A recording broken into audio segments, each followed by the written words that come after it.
I welcome you back again on this Monday. We are going to wrap up Luke chapter 8 today. We've already seen two miracles, and now we're going to see the last two. Let's start with verses 40 and the first part of 42. Now, when Jesus returned, the crowds welcomed him, for they were all waiting for him. And there was a man named Jairus, who was the ruler of the synagogue, and falling at Jesus' feet, he implored him to come to his house. For he had an only daughter, about 12 years of age, and she was dying.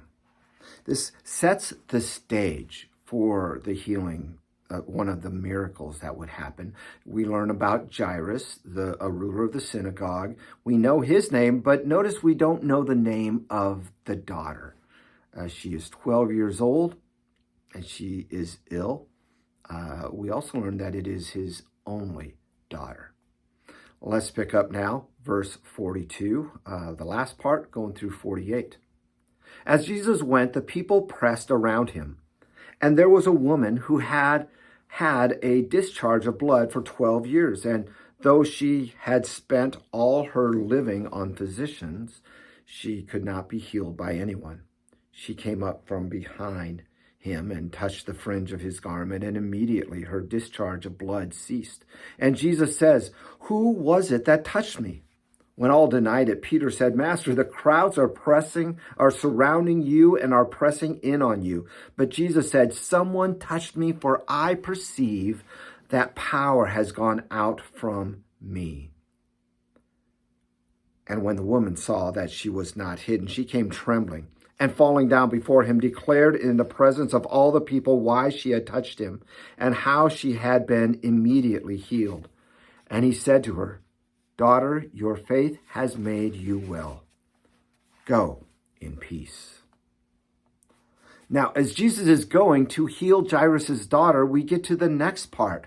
We hear a story of a woman who had a discharge of blood for 12 years. Now, according to the Mosaic law, when a woman had a discharge of blood, she was considered ceremonially unclean. And so she had this for the last 12 years where she was ceremonially unclean.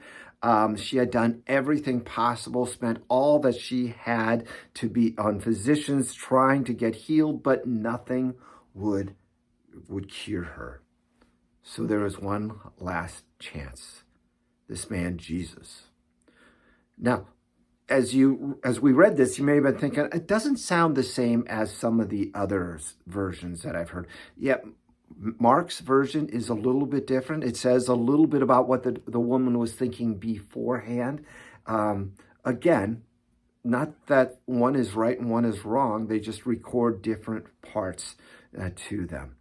So the woman touched the hem of his robe, and immediately it says her discharge of blood ceased.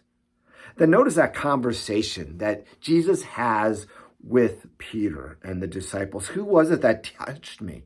Right? Everyone denied it. And Peter said, "Wait, Master, the crowds are all around you. They're pressing in on you." In other words, everybody's touching you. A lot of people are touching you. Why are you saying that? But Jesus said, "Someone touched me. I perceived that power had gone out from me." He knew that something happened. And the woman then, when she realized she couldn't hide, came trembling fell down and declared what had happened, and why she had touched him and how she had been healed. And I love Jesus' response. "Woman, your faith has made you well." Her trusting in Jesus. Again, connecting back to the passage, the passage about the sower.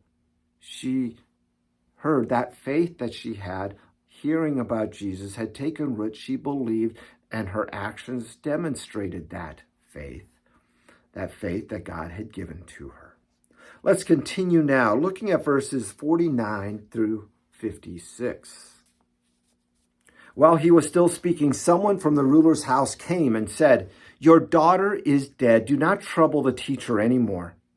But Jesus, on hearing this, answered him, "Do not fear, only believe. She will be well."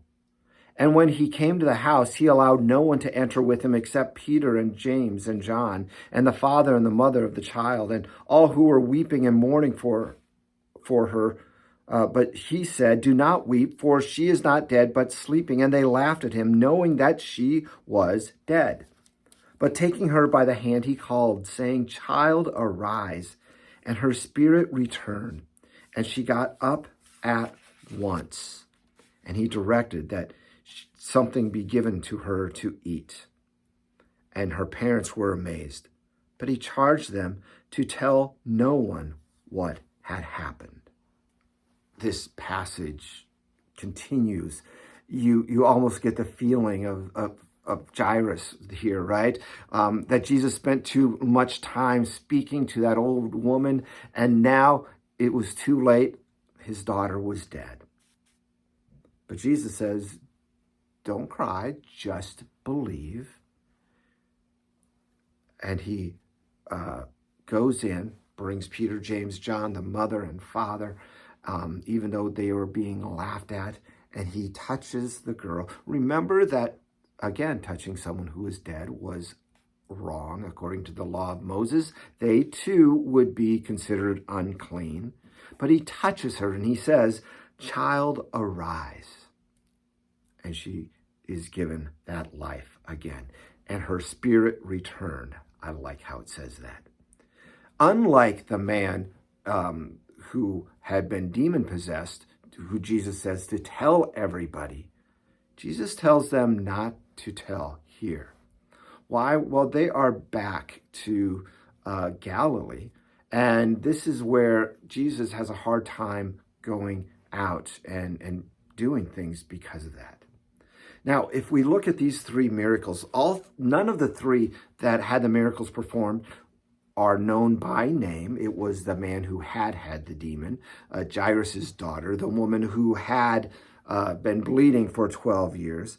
You know, the first one, the demon-possessed man, you know, he drove out evil, showing Jesus and his battle against the evil one.